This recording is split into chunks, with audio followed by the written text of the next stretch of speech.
Welcome everybody back into Nerd Sesh. As always, I'm Carson Breber, and alongside me is Logan Camden. And today we are going to be continuing our NBA season previews, talking about the Southeast Division, where of course we have the reigning Eastern Conference champions, the Miami Heat, Logan. But given some of their regular season struggles last year before that incredible playoff run, given the fact that they missed out on the Damian Lillard sweepstakes, do you have them still winning this division?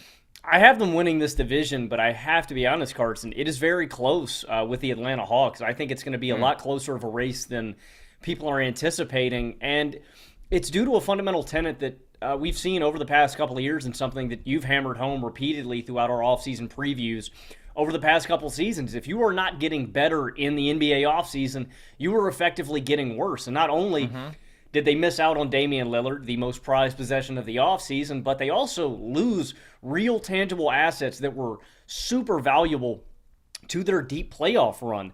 They lose Max Strus and Gabe Vincent. Effectively, you are losing 58 minutes of floor time per game and 22 points per game and some very valuable spacing.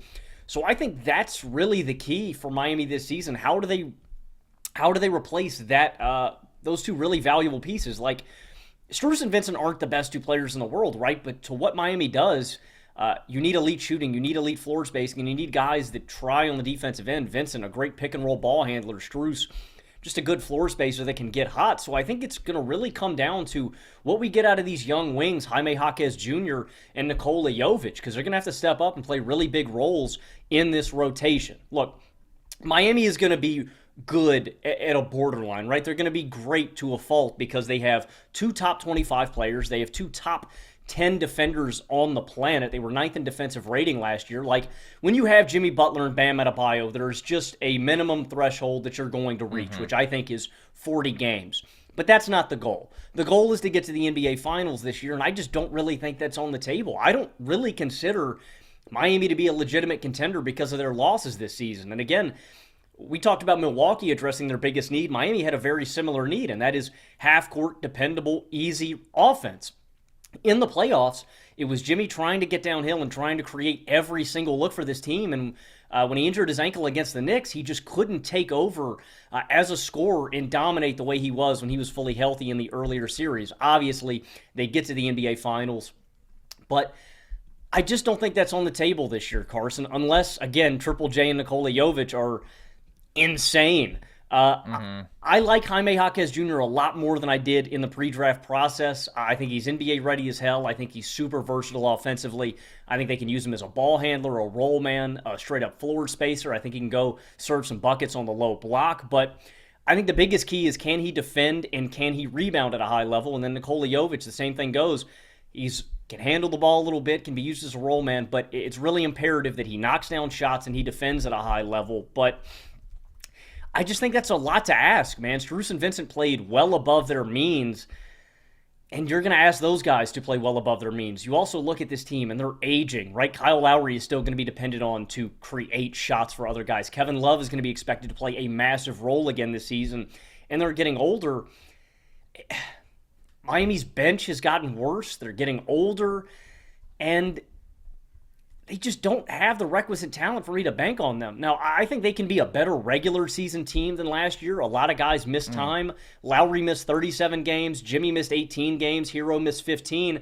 And obviously, Hero wasn't there in the playoffs, too, so you're adding another asset when it comes playoff time. But I don't know, Carson. I just really do not think that Miami is a legitimate contender this upcoming season. They're not even on my radar. I think they lost too much, and I don't think they improved whatsoever. Barring Jaime being a beast and Jovic being a beast, I just really do not see a path to even the Eastern Conference Finals, man. I'm super low on Miami, and it would not surprise me at all if Atlanta leapfrogged them to win this division at the end of the season.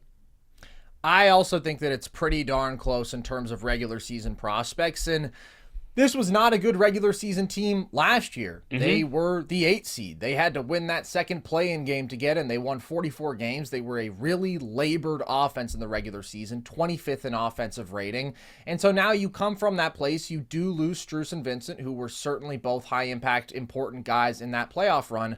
That matters. I do think there's a bit of heat inflation there, especially when we're talking about Max Strus, who is really just a pretty good spot-up shooter, a good shooter off movement, and that was super important to what the Heat were able to do in the playoffs, just their overall shooting ceiling that they reached. Vincent was especially important in the absence of Tyler Hero when they desperately needed some pick-and-roll creation, some pull-up shooting, some solid playmaking. He was able to provide that, but I don't really view those as super damaging losses in terms of talent. I think that the Josh Richardson pickup is solid, and I think that he can supplement a decent amount of what both of those guys do.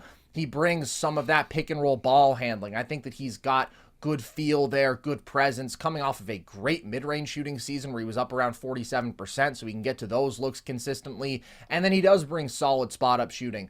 He does bring very solid defensive tools. You look at the rookies, Hawkes I do think is pretty pro-ready, and he wasn't my favorite value pick, but I think he's going to be a smart help defender here. I think that he is a solid shooter. I think he is very skilled in terms of attacking mismatches, a uniquely good post-scoring wing.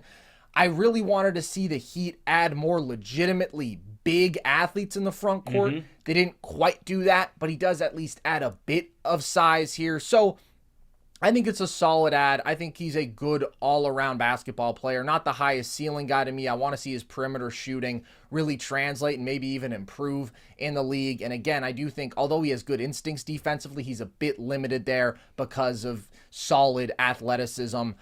And then Jovic, I think the jury remains out on. I did like what we saw from him in FIBA. I think he's an inventive passer. I think that he can shoot. I think he has good instincts off ball. I think that he's a good cog in the machine sort of guy.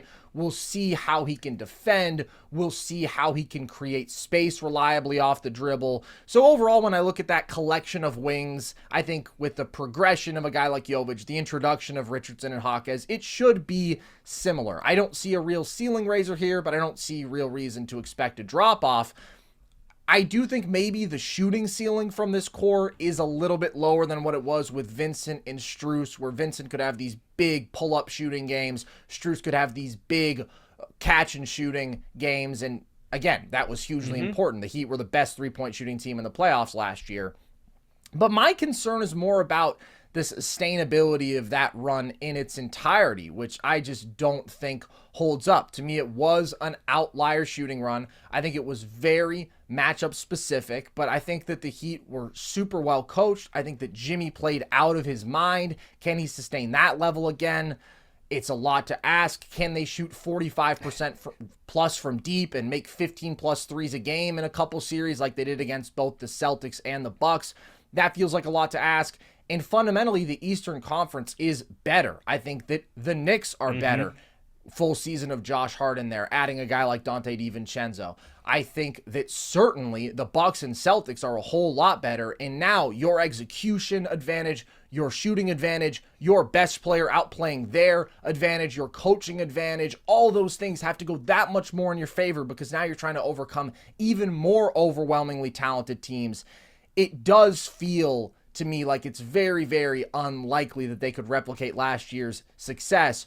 But maybe an X factor some people look at, a guy who they didn't have in last year's playoff run, who could raise that ceiling, is Tyler Hero, who of course was talked about in potential Dame trades throughout the offseason. He has just survived a number of theoretical trade proposals with stars who the Heat were looking to add. Do you buy into that? Do you think that Hero gives this team a ceiling to where they could replicate a run like that? I think Hero is going to be the answer to another one of their biggest questions that you alluded to earlier. I think it's bench creation and just a reliable ball handler off the bench. Like, the guard depth here is not good, and that's what I'm really concerned with. On top of those are the two biggest issues, I think, for Miami is bench creation, a guy that can reliably create shots that isn't Kyle Lowry, and I don't know if you're going to stagger minutes with Lowry, Richardson, and Hero. I think that's probably what they should do, stagger him with Jimmy a little bit too, but also rebounding.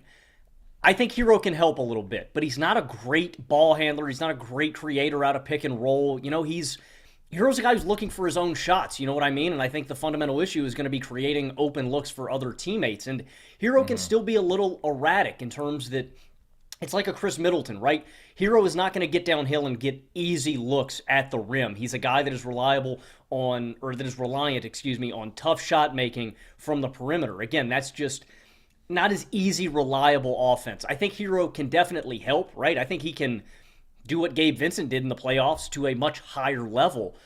Hero's going to have to take a legitimate leap for me to buy into this team as a contender and to buy them over the likes of Philly and New York. And I don't mean just a regular leap. Like, I mean a playmaking leap, a pick and roll leap, a ball handling leap, getting downhill more. Hero's offense just isn't easy right now. And yeah, I think we need to see something tangible for me to buy into this team. He can definitely help, but like you said, I don't know if it puts them over the top. Yeah, I think that Hero is a very skilled on-ball creator and overall scorer, and that's valuable to a team that struggled so much offensively throughout the regular season last year and isn't overwhelmingly talented there. He is excellent from floater range, shoots about 55% on those shots, really sensational. He's a high-level pull-up shooter. He's good creating space for himself on those pull-up jumpers with step backs and whatnot. And he's grown into a solid playmaker and an overall good pick-and-roll creator to me. And then you consider what he can do in spot-up situations off screens with his shooting, what he can do coming off handoffs. It's a legitimate injection of offensive skill for a team that I think definitely needs that. As you say, though, he is uniquely limited pressuring the rim. 9.4% of his shots last year came at the rim. That is a crazy low number. That is like 38-year-old Chris Paul sort of territory. So because of that, he still scores with slightly below average efficiency. He's not a real plus playmaker to me, and he struggles to defend. So yes, he is one of their most talented offensive players. Is he a real meaningful difference maker in terms of winning basketball? I think the jury is out, and I think I may not be as high on him as some. So there's no question that there is a high floor with this team because Jimmy and Bam will get you to the playoffs. Those are two top 20 players. This team will defend at a reasonably high level. I think that they will be respectable offensively. You mentioned the injuries, though. I don't really think that they were significantly more unlucky last year than we should expect. First of all, the number of games missed around the league are just inflated these days, but I don't think Lowry missing games hurt them. He was awful in the regular season. Jimmy, when he has played over the last 3 years, they've won at the pace of a 50-win team, but he's been pretty much guaranteed to miss 15 to 20 games. It's just been sort of an inevitability. So I think that this is a team that is, again, going to sort of scrape their way into the playoffs. I have them as a 43-win team in the 6th seed. And then it's going to be a question of how much can they out-execute a higher-seeded team? How much can they exploit their weaknesses? How much can Jimmy step up? And for what it's worth, like, the theoretical matchup that I have here is them against the Sixers. That's the sort of matchup that they could thrive in because that is a team that has clear limitations, that is overwhelmingly reliant on Joel Embiid, especially if they don't have James Harden, who has struggled dissecting double teams with his playmaking, who has struggled to hold up as a jump shooter. They can exploit, I think, that team in space with their shooting. There are advantages there. They could win that series. But when you get to the Celtics, and when you get to the Bucks of this year, again, they were able to really break down the Bucks last year because of their limited half-court skill. And, of course, the Heat had a ridiculous outlier shooting series. But Damian Lillard, to me, completely changes the dynamics there and is really a cure-all to those offensive woes. I think that puts them definitively over the top. Look at a team like the Celtics. I think the additional offensive skill that they get from Kristaps Porzingis, I think that the size and athleticism advantages they have, not just in the front court, but up and down the starting five, I think reestablishing a defensive culture, which Drew Holiday should help do. The Celtics' biggest question mark does still remain for me, which is the consistent half-court creation and playmaking and decision-making in crunch time from their star wings. And the Heat exploited that, but I think they've gotten better by enough elsewhere to where there's just too much of a talent gap. But I have been wrong about the Heat before. I underestimated them throughout last year's playoff run.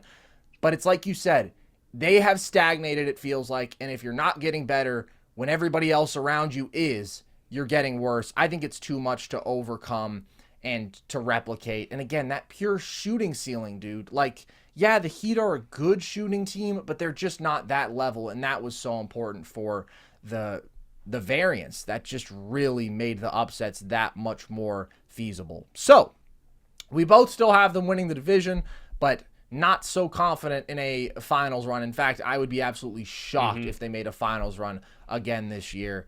Too many things need to go right, I think. But why do you view the Hawks as being in a similar tier? I love so much of the talent here in Atlanta, and that's been the frustrating thing over the past couple of seasons. Is they've just accumulated guys that me and you like, Carson, and it just hasn't turned into wins for Atlanta. There are so many guys here that I look at and I go, man, I would love to have them on my team. DeAndre Hunter, Kobe Buffkin, AJ Griffin, Jalen Johnson, Onyeka Okongwu. Like, DeJounte Murray is your second best guy. Like, there's a lot of talent on this team, and they just haven't put it together yet. It's what I call the Trae Young dilemma, right? The offense with Trae is always going to be great. They had an offensive rating of 118.7 with Trae on the floor. That's 6.8 points better without Trae on the floor, but they can be inconsistent because sometimes Trae can go cold because of his shot selection, and it's just hard making tough shots night in, night out. So it's hard to be reliably consistent when you're always making tough shots, and it's hard when Trae can't play off ball. They're just, it's not possible. You know, him and DeJounte, you still question if they work, and Trae's a defensive liability, and it's always tough having a guy, you know, right at the front of your point of attack when point guard is such a loaded position. He can't guard anybody. He's the worst defender in basketball.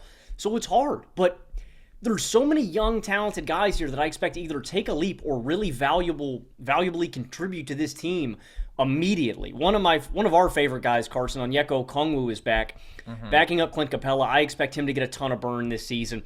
He's a really great switchable guy, but he's also great at protecting the rim. He's really agile, really strong. He's just a great defensive five. AJ Griffin, I think, is an all-around bucket. When we saw him on the floor last season, he really showed out.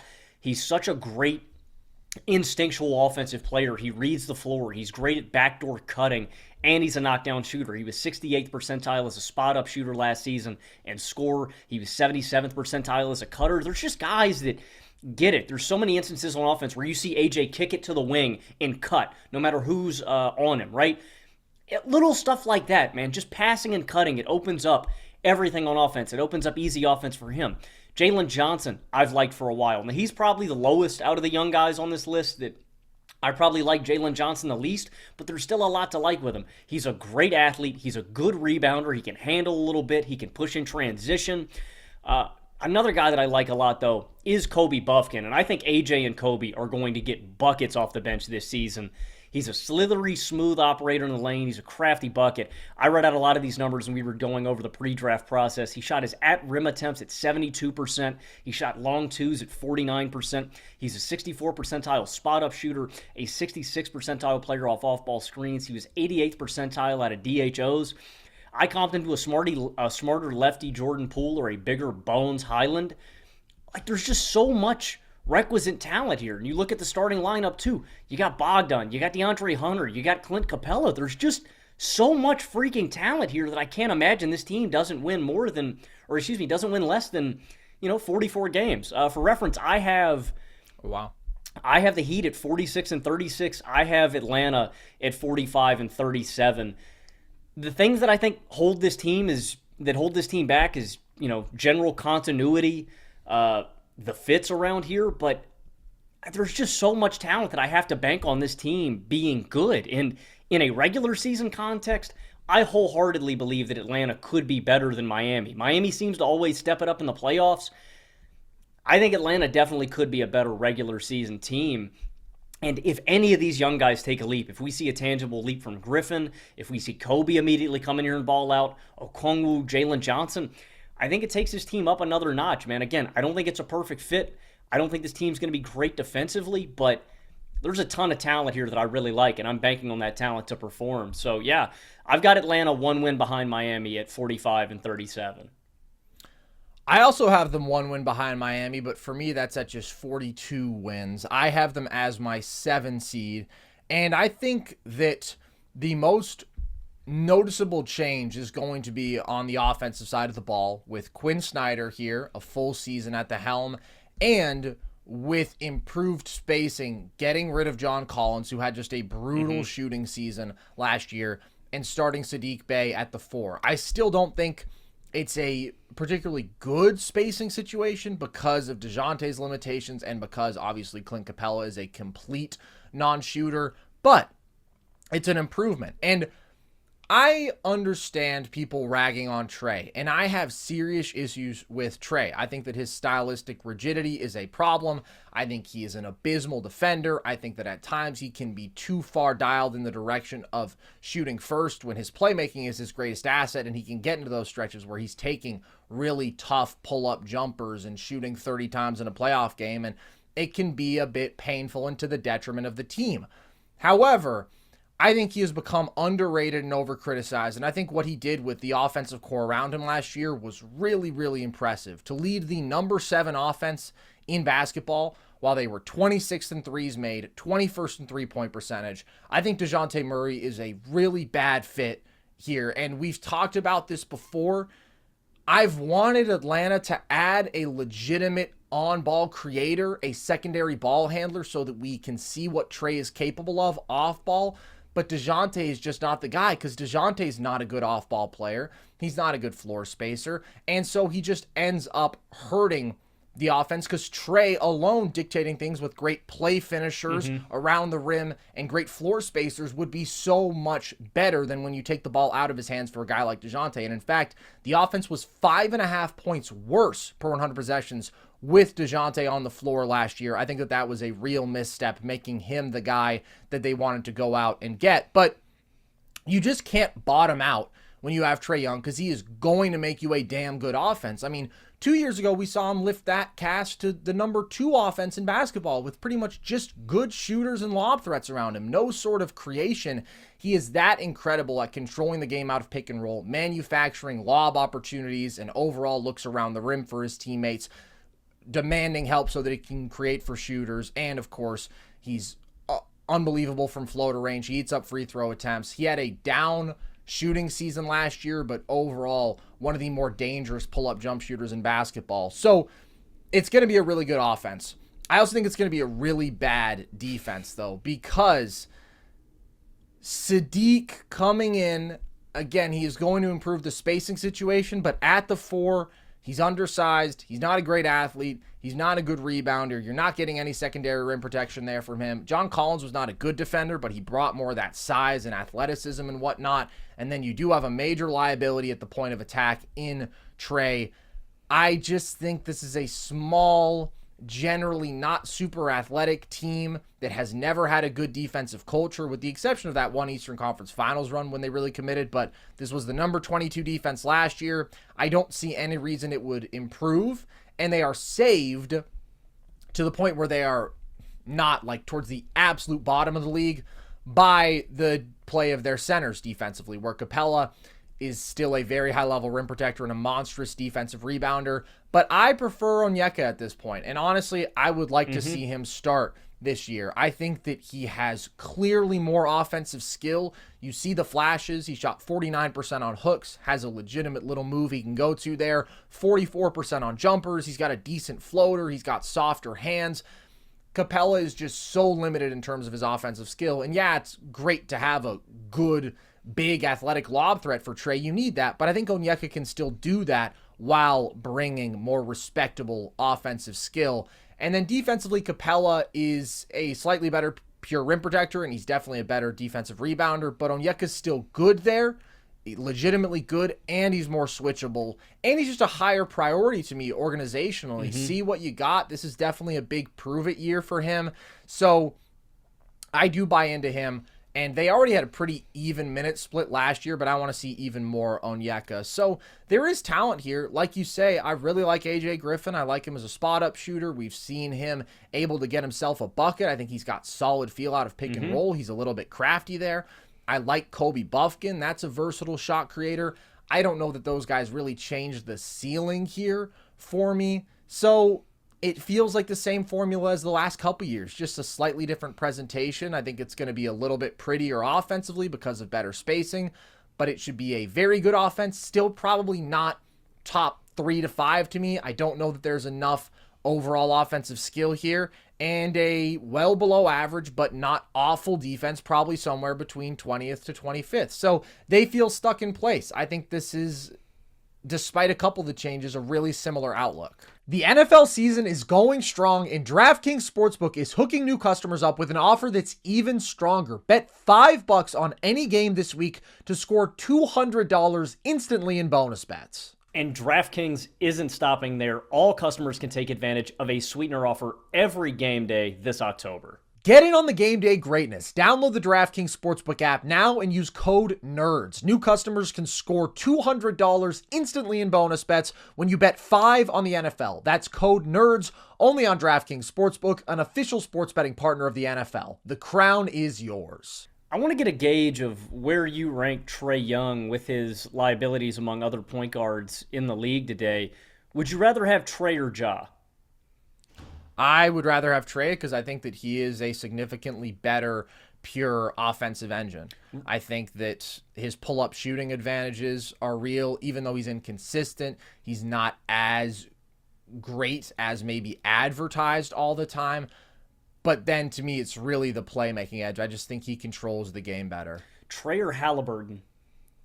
I would rather have Trae. I think that there's a different level of pressure that he exerts on a defense coming downhill out of pick and roll, and I do think he's a better passer as well. Would you rather have Trae or De'Aaron Fox?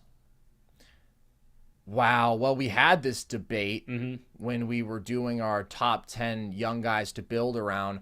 I would still prefer Trae because, again, I think the opportunities he manufactures, they can go so unnoticed, but that playmaking value is really, really elite. And I think both guys are they're going to generally dominate the ball. Fox, it's very fun when he can put on these mid-range clinics, but overall he's still not a super efficient scorer, and he's a better defender than Trae, but I don't think that makes up for the gap. And that was reflected in this year. Like, if you think about the bottom line, everybody was raving about what Fox did, and everybody was shitting on Trae. Bottom line, though, Trae was manufacturing more total offense more efficiently against a better defense. It's just like sometimes our expectations for him are a bit unfair in how they're calibrated. All right, my final one, Trae or Jalen Brunson? Man, I knew that you were coming to this. I would take Jalen Brunson because I think he has a really unique level of versatility as a shot creator that is so valuable. When you can dissect out of pick and roll, out of isolation, when you can work your way to the mid-range area that consistently, he may not be the same caliber of bottom line offensive engine that Trae is, but when it comes to crunch time, when it comes to scaling alongside other players, I would give him the slight edge. But him, Trae, and Fox are all really close. And I do still think that Fox may be a bit better suited to rise in a playoff environment, but I think that Trae is just better overall. Okay, my final question for you on the Hawks, Carson. You say that, DeJounte Murray isn't a perfect fit alongside Trae Young, and I completely agree. Is there a guy that you think, either at the two guard, at the wing spot, is there a guy that you think would be a more seamless, ideal fit for Atlanta that they could have, or just an example of a player that you think would fit perfectly alongside Trae? So that's a good question. One thing I'm interested in seeing is if there's any growth from Trae in terms of his willingness to play off ball in Quinn Snyder's system, because I think we've seen him really incentivize ball movement, unselfish play. If you think about what the Jazz teams epitomized, it was that, the sort of quick decision-making, ball movement, everybody on the floor can shoot. If he can tap into a bit more of that, then I think that it does put him in a tier where he can play alongside guys who are going to handle the ball more. But the other version I would like to see is, what if you built an almost Steve Nash sort of core around him? When you think about what those Suns did, Steve Nash, very ball-dominant player, but brilliant playmaker, very efficient scorer, and he had fantastic floor spacing, and he had an elite pick-and-roll partner and rim finisher in Amare Stoudemire. And I think if you look at what the Hawks were doing a couple years ago, they had solid shooting alongside him, and they had pretty good rim finishers, and that was the number 2 offense in basketball. So I do still worry about how Trae's style scales because I think this super ball dominant thing at the level he's doing it, the guy's not Magic Johnson, so historically that's not the best style. But I also don't think that his skill set is being optimized right now. Yeah, I think that makes sense, and I do think that this team. I don't know how great of a defense you can ever build, alongside Trae when he is your lead point of attack guy. But like you said, I mean, Phoenix got close. They were on the cusp more often than any other team, in NBA history, it feels like, that didn't win a title. They were always that close. I think that Atlanta, if they leaned into the skid, you know what I mean? You don't try to overcompensate for Trae's deficiencies, right? I think that's what they did with DeJounte. And in theory, it made sense.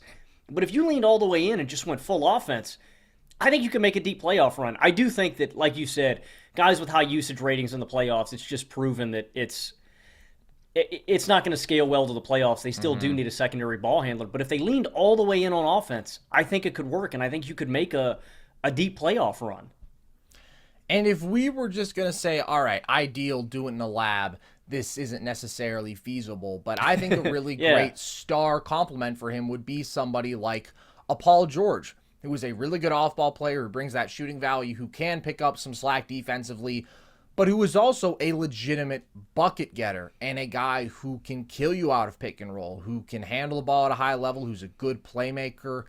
Somebody like that, where Trae can still dictate things, he can still give you value where he's at his best, and that is pick and roll creation on ball, but who can also alleviate some of the responsibilities, who can add a bit more variety and dynamism to the offensive attack while still complementing Trae in an off-ball role. So they haven't done a great job of building a team around him, in my opinion. He has his flaws, and I don't feel like I've been a particularly high on Trae guy historically at all. I just feel like the discourse has gone a bit too far blaming him when in reality he's covering up some real holes. There's not a lot of dudes in the NBA, Logan, who could have made this supporting cast last year the number 7 offense in basketball. So got to give a little bit of props to Trae. Okay, who do you have next here in the Southeast? My number 3 spot, I think there's a clear drop-off after this team, and I'm expecting big things from this young group. Somewhat big things. I don't want to oversell them. I got the Orlando Magic. I've got them going 37-45. I still think that they're a little limited in terms of both sides of the ball. I don't think they're going to be an elite defense. I think they've got good length. I think they've got good athleticism. I think there is a ceiling with Wendell Carter at the 5. I like Wendell Carter, but again, great defenses. Normally you need a great rim protector, but I really am intrigued by this offense this upcoming season. And Paolo's going to dictate it, man. I think Paolo was really special. He's one of 11 rookies since 2000 to average 20 points per game in their rookie season. And I just really like Paolo's offensive game, man. How versatile it is. Like, he's good at getting to the rim. He's really relying on the mid-range jump shot. But it's encouraging to me that, Paolo is willing to take that shot, that he can be versatile. You can't ever really predict what Paolo's going to do. My thing is, if Paolo's going to have the ball in his hands this much, right, if they're going to lean on him as the offensive engine, I think he's got to grow as a playmaker. I think he has to get, which I already thought he was good. I mean, again, for a rookie, I thought Paolo blew me out of the water. I don't really think there's any holes in Paolo's game. He just has to get better at the things he's average at right now, and passing and playmaking, I think, is one of them, where just spotting open guys, moving the ball a little more, being a little more selfless, because Paolo definitely could pound the rock and take a pull-up mid-range J in a lot of possessions, just dictate. But again, there's a lot of encouraging things about that, and I think him improving jump shot-wise is one of them. He shot 34% on pull-ups, he shot 32% on jumpers, he shot 38% on step-backs, and it's easy for Paolo. He just rises and fire over who's in front of him. It's about getting more efficient in the mid-range, because, he can get to all these looks with such ease. It reminds me of, again, this is not an apples-to-apples comparison, and I don't mean this in the way how efficient he is. I mean this in the way that he gets his looks. It's very Jason Tatum-esque, how he is just able to get to these spots and rise over guys. It's about making them more efficiently. It's about generating open looks for his teammates, and I think it's about finally extending out to the three-point line, because Paolo just doesn't have that in his bag yet.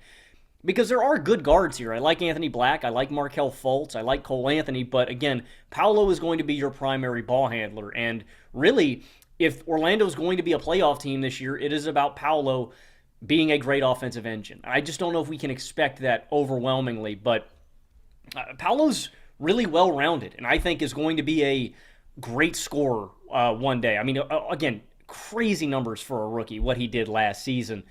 Also a great post scorer, too. Friend of the show, Volume teammate Jason Timpf did a breakdown on his post game, too. He's a good post scorer.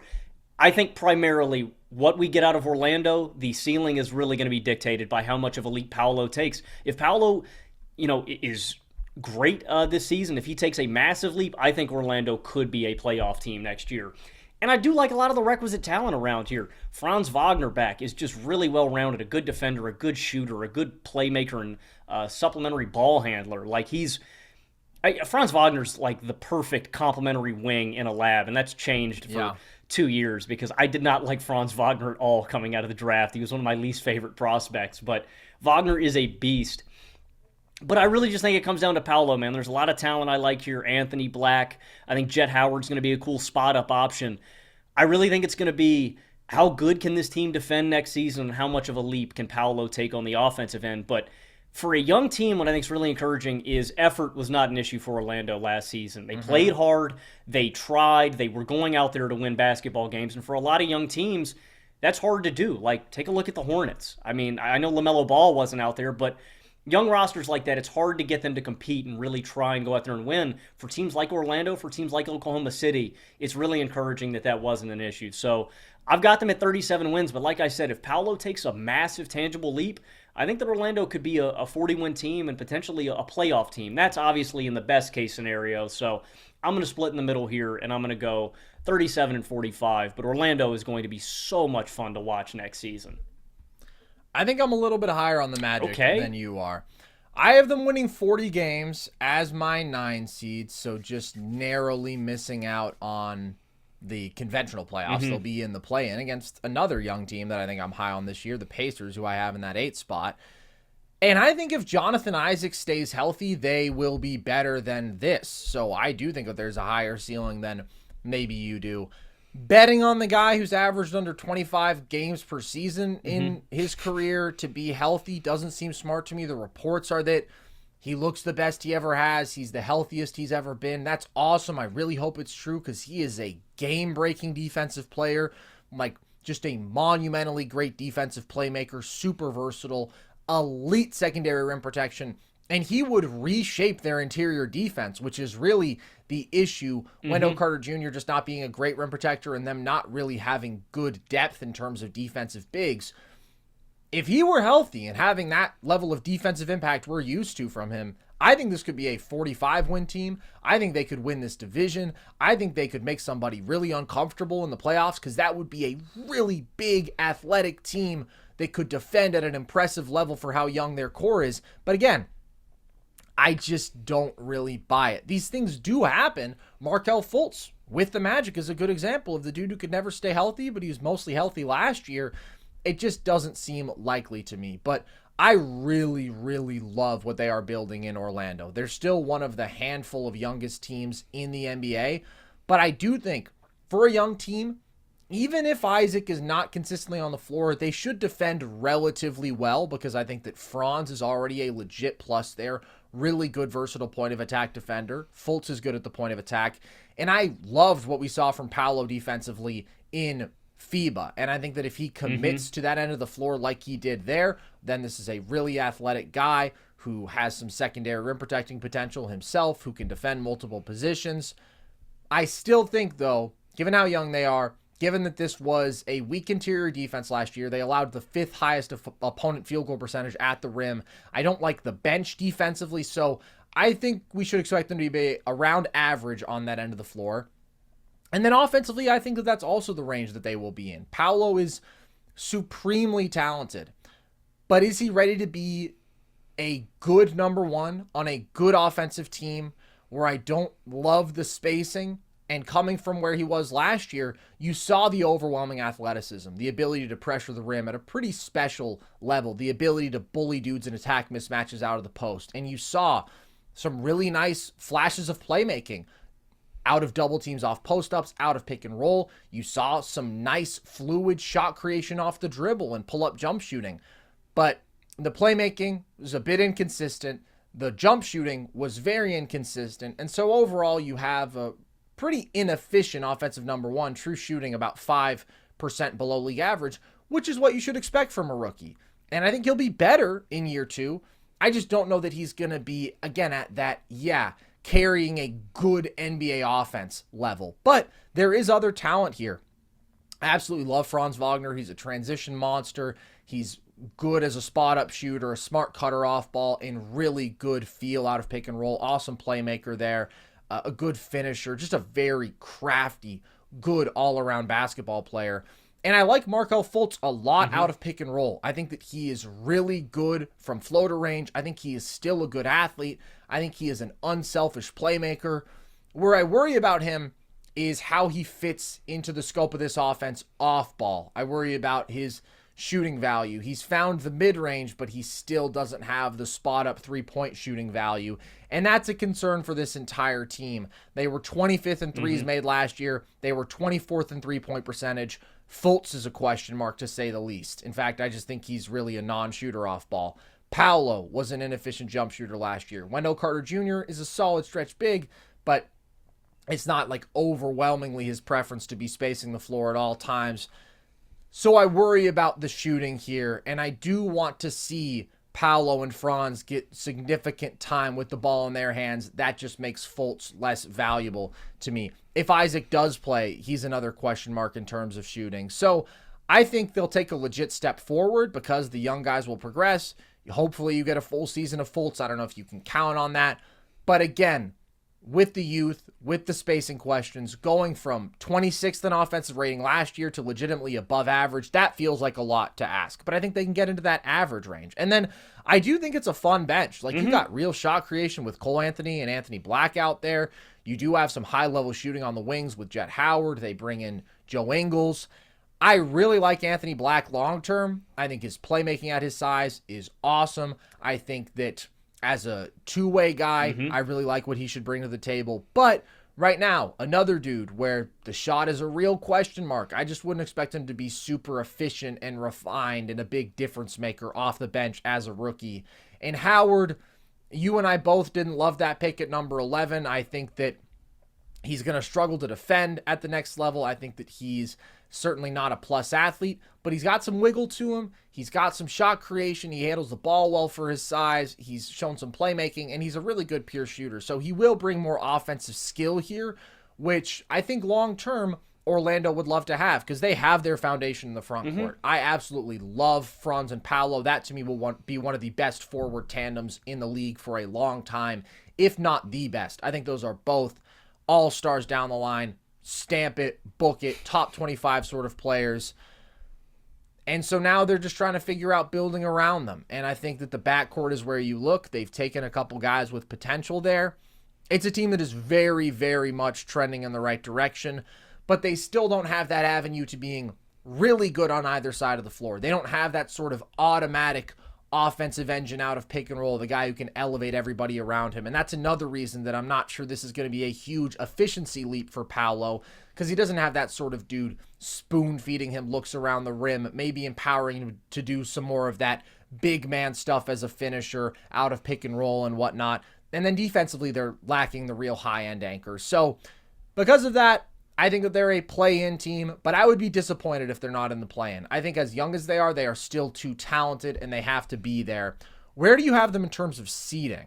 I've got Orlando, actually, Carson, as my 8 seed at 37 and 45. I've got a supremely weak East, so they are going to creep into the playoffs. I might have to bump them up a few wins. That seems obscenely low for an 8 seed, so... Yeah, that's like Detroit a half decade ago. They were climbing in there in that range. I do think the East, comparatively, especially in terms of depth, has taken a step back versus the West. There are so many good teams in the West, if healthy, and that's really more it. If the West is healthier, I think that it's going to be improved. There's also really good young talent trending in the right direction. The top of the East, I mean, the top two are really, really good, but the rest of the conference, it felt like things were more even between the East and the West for the last couple years, and now I think we're going back to a more West-heavy top of the league. Yeah, and I think maybe that's a reason why I should expect some of these young teams to get a few more wins under their belts because of how comparatively weak the East is. So I'll have full record predictions. I might bump up Orlando to 40 wins. I do like them a lot. I do think the East is crazy top-heavy, though, man. The depth here is not great.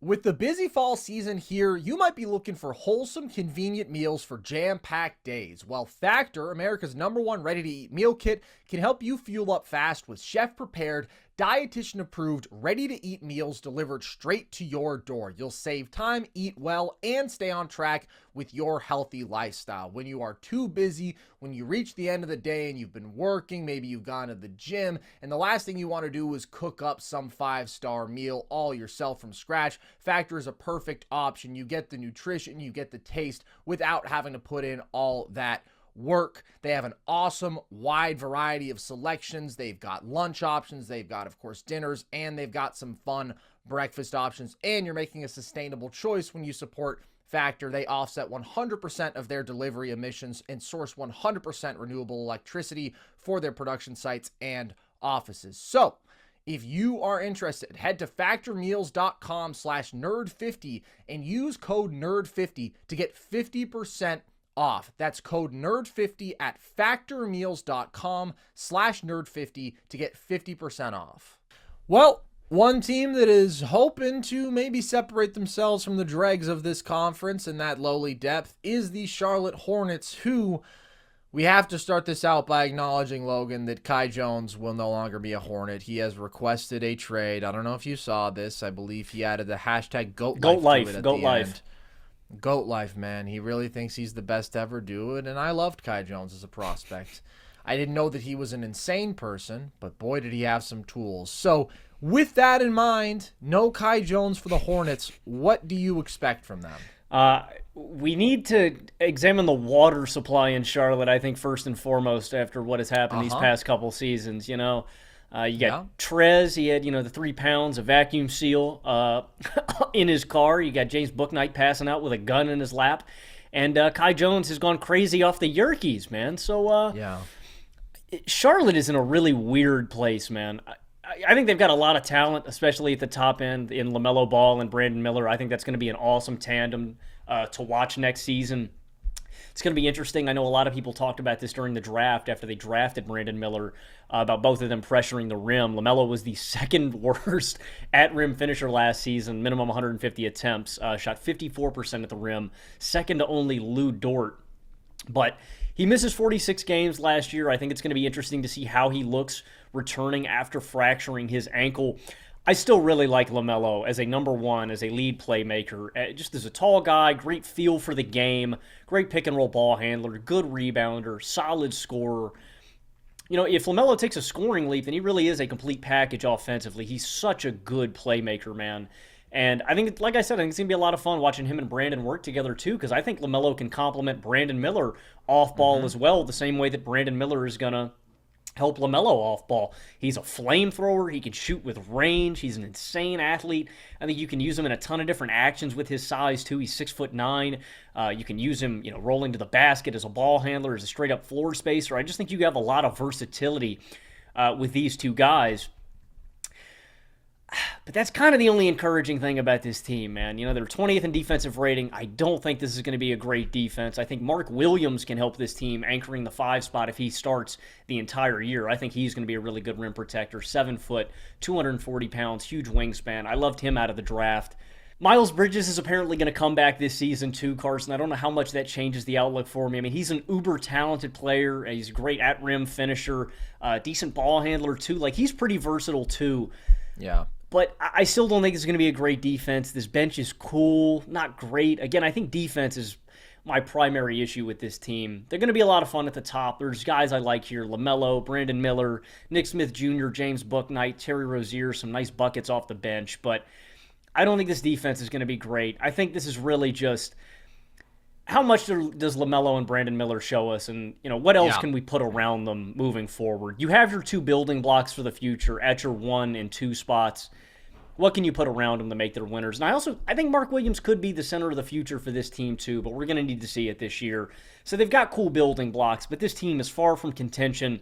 They're far from being relevant. And again, there's a major culture issue in Charlotte that I think they have to address before they're actually going to get over this hump and make a legitimate playoff push and be a real contender out east.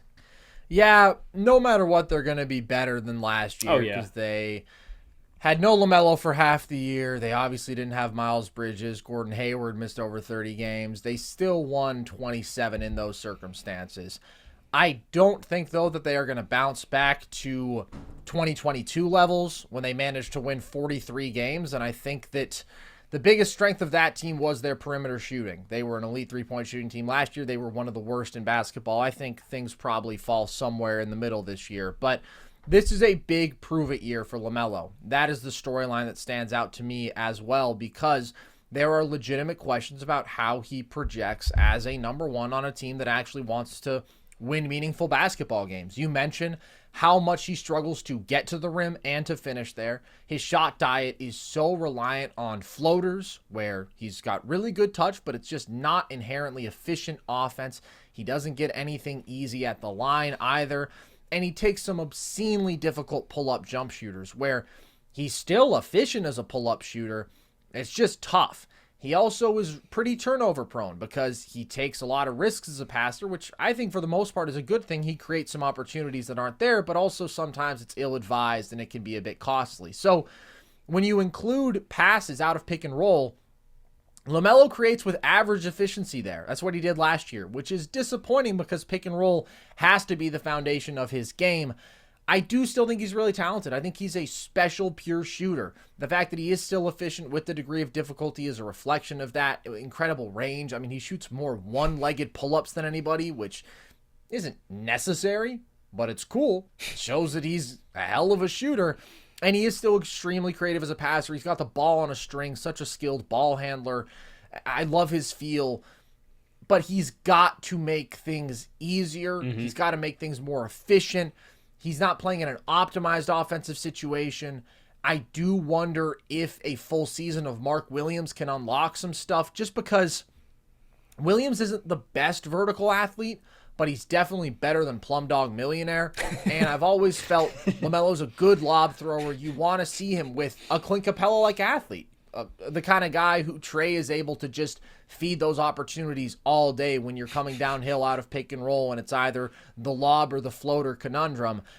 So maybe that can add another dimension to his game offensively, but he's still brutal defensively, so I think that he's really got to prove that he is the dude you want to build around. Of course, he got his money. He just got his massive bag, so in that sense, he's good. But I want to see a leap from LaMelo this year in terms of his efficiency, in terms of consistently leading to good team offense. I do think that Miles Bridges sucks as a guy, but he is really good, and I think maybe underrated as a pure basketball player. What we saw from him in 2022, you mentioned it, extremely versatile scorer and one of the best rim pressurers in basketball. He made the 9th most field goals inside of 5 feet that year, and he's just behind like the Giannis's and Bron's and Jaws of the world, and then it's all centers who are finishing around the rim. And because of his skill as a ball handler, because he's capable as a pull-up jump shooter, but because of his size as well, I mean, he can really do it out of any action. He's great in transition. He can attack mismatches out of isolation, good pick and roll ball handler, good pick and roll man, good cutter. So I do think it's worth noting that he's going to miss 30 games for suspension. Once he comes back, I think he is a difference maker and one of the best players on this team, certainly. And I'm high on Brandon Miller. I thought that he was the right choice at number 2. But I do think it's going to take some time for him to adjust and to be an efficient option at the next level. I love his shooting skill, but I think we've seen in terms of him as a ball handler, catching up to NBA athleticism, with his lack of a super quick first step, I just think he's going to be relying on some tough pull-up jumpers. I really like his playmaking flashes for a 6'9" guy of his age. Is he going to put it together consistently? based on what we saw in Summer League, I think it's going to be an adjustment. I really like him as a long-term prospect because of the two-way stuff, because of the on- and off-ball skill offensively, because of the scoring and playmaking upside. But year one, I don't think he's going to be in the Rookie of the Year conversation. I think that Scoot is going to look a lot better in year one. I just think he's a much more NBA-ready athlete. Mm-hmm. And then the other guys they've added in the draft, Nick Smith, I think, is also going to take time. I mean, really talented shot creator, but inconsistent, very reliant on his pull-up jump shooting. Not sure he's going to be a consistent sort of two-way guy as a rookie. So there's a lot of question marks here. Enough question marks that with the fact that I just expect them to be bad defensively, that feels inevitable with this core.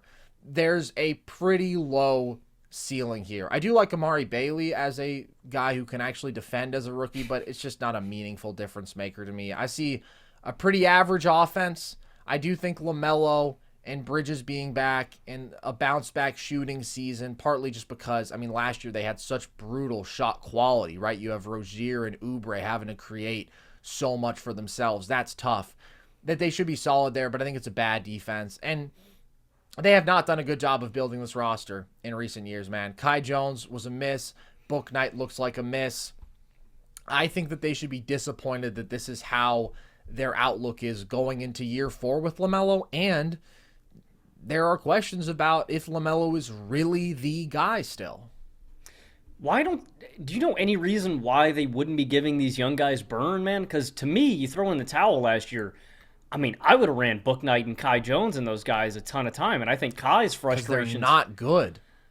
I mean, at least throw them out there and figure it out. I don't know. I thought that Kai's frustrations, outside of other off-the-court stuff, I thought his frustrations were probably stemming from him not getting PT. Like, I don't know, man. I'd at least give those guys some burn and see what you have, in terms of young. If they're not, you move off of them. But they certainly have not done a great job in the draft. I don't think they've hit on anything since LaMelo, man. Yeah, I mean, the reason they're not playing them is because they're, like, pretty much unplayable, dude. And nobody was higher in America on Kai Jones than I. Oh, my God, that sort of athleticism, the shooting skill that we saw. He even had flashes of playmaking, versatile defense, rim protection. There were so many tools, he just couldn't put them together. Book Knight, I think, is pretty one-dimensional. Mm-hmm. He's just a guy who can go out there and get you a bucket, and he's struggled to do that efficiently. I think he's been very reliant on difficult shot making. So, yeah, not a lot of big hits here in Charlotte in recent years. And I also think that defensively they'll regress because Dennis Smith Jr. is a dog defensively. Mm-hmm. They lose him. I mean, Jalen McDaniels, Kelly Oubre, not consistently great defenders, but at least they're good athletic wings. So I could see this being a really, really bad defense this year. And I think it's just not a very good team overall.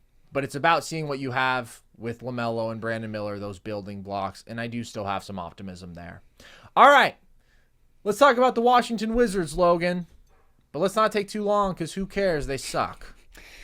Yeah, comical value back for Bradley Beal and Kristaps Porzingis, man. I mean, it's so funny because, Carson, we've been doing the show for a minute, man. I mean, we've been saying for the past 2-3 seasons, you move off Beal, you move off Porzingis, you go into the tank, you admit it finally, and they moved off both of those guys for the lowest possible value, period.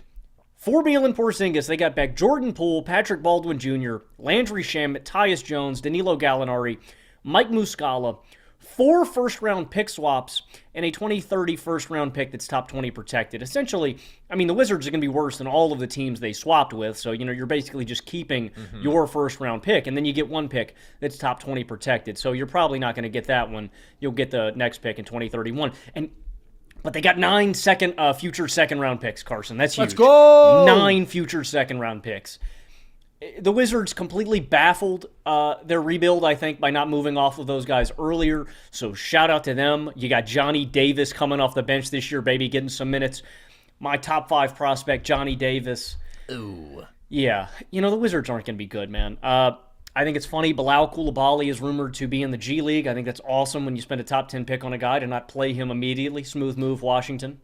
Oh, hold on. Bilal Coulibaly is not NBA ready whatsoever. He's like the biggest project to go in the top 10 in a long Oh time. no, So I agree with you. I just think it's funny. You take a guy in the top 10 and you're like, all right, well, we're going to G League him immediately. Hey, Sick. Johnny Davis went to the G League. Yes, yeah, I don't want to talk about it. Yes, you're exactly right. They did. I thought he was Diet Devin Booker, man. I was all in on some Johnny Davis. Look, I like some of the individual assets here. Gafford's a cool, serviceable big man to anchor your defense. Avdija's a cool connecting wing. Kyle Kuzma's a really underrated three. I'd love to see him in a winning context, in a winning situation. I think he could really help a contending team. Jordan Poole is going to get buckets here, somewhere between 25 and 30 points a game, probably really inefficiently. 30? Let's settle down. Somewhere between there, man. No, somewhere between 20 and 25. How about that? Maybe like 26 on 37% from the field. You feel me? Not 37%? What is this, Jerry Stackhouse? That's not possible. Like 44, man. Tyus Jones is a cool point guard, smart decision maker, but I don't really see any real plus wing defenders here. I don't see any plus point of attack defenders. They're only, competent rim protectors, Daniel Gafford. So I think it's going to be one of the worst defenses in the league, and I think that it's going to be a lot of shot chucking. So, I just think the Wizards are going to be one of the worst teams in the league. I somehow have this team winning 27 games. I'm definitely considering going lower, somewhere in that 20 range. But I like Kuzma and Poole a little too much to think that they're going to be hard. But, yeah, man, this team's going to suck. How many points and what efficiency? What's your official prediction? I'll go 26 on 44%. What do you got for Poole and his efficiency? Okay, well, I'm not going to go with traditional field goal percentage, Logan. Oh, you're going to go true shooting? In it as a metric. I'm going to go with his true shooting percentage.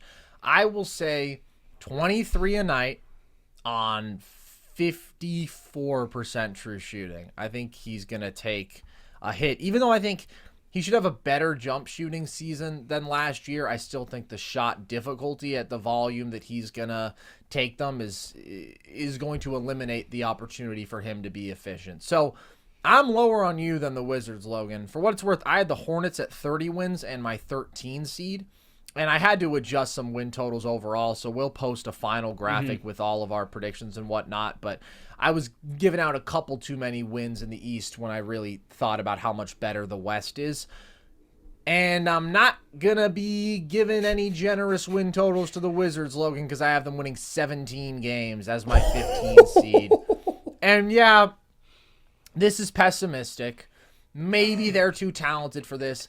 But every single team in the league is talented, dude. Don't you miss the days when you could look at like the 2015 Sixers and be oh, great, it's MCW and Tony Roten and Hollis Thompson. I wonder how many games they're going to win. Somewhere between 10 to 18. That was the bomb. Teams just don't look like that anymore. Like last year, we all thought the Spurs were going to be the least talented. Once Cade got hurt, the Pistons made sense. But they still had Devin Vassell. They still had Keldon Johnson. Everybody's got talent. But I don't think that the Wizards have cohesive talent, and I don't think that they have very much of it. And they already were bad last year. They were 22nd in defensive rating. 22nd in offensive rating, 21st in defensive rating. They were 11 and 21 in games that Bradley Beal didn't play. Now you lose him. You lose KP. Somebody's got to really suck, and they are my pick. And I do like Kuz. I think he's taken real strides as a playmaker, as a defender, as a rebounder. I think he can attack mismatches and get himself a bucket. I think he's a versatile scorer. But as an offensive number one, I think it's pretty brutal. He's not a great athlete. He's not a great shooter. So when he's playing with limited creators, it's going to be a difficult shot diet for him. I think we're going to see a lot of stuff from the mid-range. And I just think he's going to score at well below average efficiency. And I expect the same from Poole. I don't think that Poole is cooked. I don't think he's done for. I know that everybody was just slamming him in that playoff run, and deservedly so. He was playing at an embarrassing level defensively. His decision-making sucked. His shooting was very erratic. All of that is fair. That's also, though, in a situation with super high expectations, and it was impressive that he lived up to them in the 2022 run. He's a talented guy. Again, I think the shooting variance will turn a bit more in his favor this year. I really want to see him continue to grow as a playmaker, where I think he has already shown some strides. And he just has to become more disciplined. He has to become smarter with the basketball, with his shot selection. I want to see him embrace an off-ball role and his shooting value there. He needs to commit some effort defensively. I don't believe in Jordan Poole as a star, not in the meaningful sense of the word. Like, yeah, maybe he can put up star production on bad efficiency on bad teams. But with what we saw him do in 2022, I can't be totally out on the guy. But, yeah, I will shout out a couple of the guys who I like here because I thought that Denny's defense and passing really popped last year. I think he's a good basketball player, but he really needs to put together the scoring, and that's a pretty big missing link, and it's just he doesn't have the athleticism and he doesn't have the shooting skill, and when you're missing those two things, what do you really have? And then Corey Kispert, I actually thought had a really solid year. I think that he's a lethal spot-up shooter. He's so shot ready. He gets those shots up fast. He's very smart at just finding pockets of space. He's a smart cutter. He's a good off-ball player. But if I'm talking about Corey Kispert as one of my favorite parts of your team, it probably doesn't bode very well. Coulibaly has a long way to go, man. I liked him as a prospect, but I thought me liking him was having him as, like, I think he was my number 14 player in the class, maybe a little bit higher than that. But then he went 7. He is crazy raw. He has the athletic tools. He certainly has the defensive foundation, but in terms of offensive skill, I mean, the shot needs to be way more consistent. The ball handling, the playmaking, the wiggle, all of that is, like, far away from him being a guy who you could really rely on. So, what are they good at, Logan? I say nothing. I say that they are bad at pretty much everything out there. Shout out Daniel Gafford. He is honestly an underrated rim protector. So he'll protect his turf, man. But outside of that, I don't really see who's defending at a super high level. I don't think this team has a very high shooting ceiling. I think that they're actually going to be probably pretty rough there. Really? They don't have really good creation. I mean, I think that's like the only semi-strength of this team is like, I mean, I guess it's average floor spacing. I mean, dude, if you have a front court of Denny, Kuz, and Gafford, that's fair. Like, yikes. Yikes. I mean, you got Mike Muscala dropping bombs off the bench, man. 2 non-shooters and a below-average three-point shooter in Kuz, mediocre at best. So I'm not super high on that. You got Bucknell's best, Mike Muscala, off the bench, man. Come on, dude. They've got DeLon Wright, and let me tell you something. I do like DeLon Wright, actually. Let me shout him out, too. That guy's a Swiss Army knife. He's a good basketball player. I don't think it matters too much here, but get DeLon Wright somewhere that he can help them win meaningful games. Are the Wizards going to be the worst team in the NBA next year? That is my current prediction, yes. Yeah. I think that there are other teams that are so much trending in the right direction that I think things will come together a bit more. I really think the Wizards are in a pretty brutal spot. And like you said, I mean, they traded 2 of their 3 best assets, and they didn't get a whole lot of exciting stuff to build around. So, the decades-long nightmare in Washington continues, but the hour-long nightmare of this show is over. So, hope you guys have enjoyed. I actually had fun. I hope my buddy Logan did too. If you want more Nerd Sesh content, you can, of course, subscribe to the Volume YouTube page to get all of our shows with video. You can also listen to the podcast across audio platforms. You can follow us on social, TikTok and Instagram at NerdSesh, Twitter at Nerd_Sesh to see clips from the show and our trivia content.